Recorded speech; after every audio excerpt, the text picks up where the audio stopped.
السلام عليكم. النهاردة شفت باكج خفيفة. شغلتها كلها على بعضها انها بتقدر تمرر اليوزر للجوبس اللي شغال. هي اعتمدت، هو implementation بسيط، اعتمد على اللارافيل كونتكست.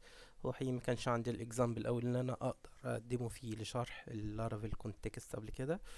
بس خلينا نقول اللارافيل كونتكست هي وظيفتها كلها انه تقدر تضيف بيانات بتتمرر من خلال الريكوست او الجوب او الكوماند لاين وتقدر تستفيد. فخلينا نقول على سبيل المثال المشكله الحاليه اللي قدرت تحلها الباكج دي واستخدمت اللارافيل كونتكست ازاي.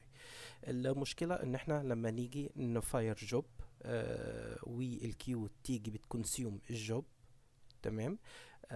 بيحصل ان احنا منبقاش عارفين الكرنت يوزر اللي عمل dispatch للجوب دي. فالباكج دي وظيفتها كلها على بعضها هي قائمة على ملفين.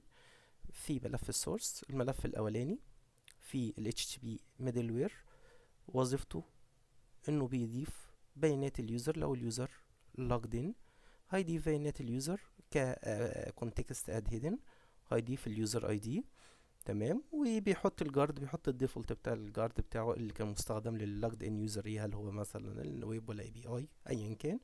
هو ميدل وير بسيط، هو اضاف الكونتكست خلال الريكوست اللي رايح. في حالة الريكوست ده لو هيديسباتش جوب نزلت في الداتابيز او الريديس او الاس كيو اس، هو بيحصل لك كونسيوم، هتروح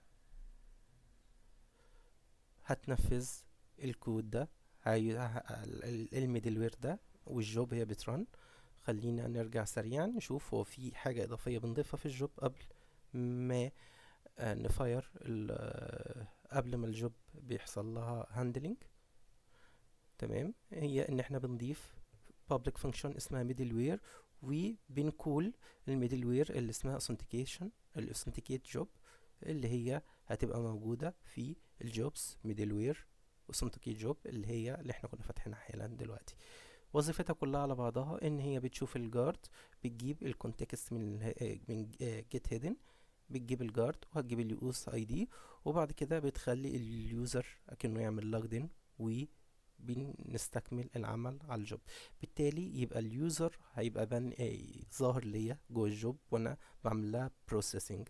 على سبيل المثال لو عندي فاتورة وهنطلع عليها بي دي اف، فعايز اكتب جوه الكيو نفسها ان هو اليوزر الفلاني هو اللي عمل الجزئية دي، بس هو الديسباتش بتاع الجوب طبعا ما كناش كتب قبلها في الداتابيز انه احنا اليوزر الفلاني هو اللي اضاف الفاتورة الحالية. فبنقدر نمرر للجوب احنا اليوزر الحالي من خلال الاوس اي دي، تمام. وهنا قدرنا نعمل بيه اكنه يعمل بيه لوجد ان، احنا بنخلي الكرنت يوزر بنعمل اوس جارد وبنخليه انه هو بيبقى الاوثنتيكيتد يوزر الحالي هو كذا. فبناء عليه بنقدر نهندل اي طلب انا محتاج اشوف الكرنت يوزر مثلا هل اللي داخل ده يقدر يعمل الجزئيه دي ولا لا، كنظام بريميشن او رولز.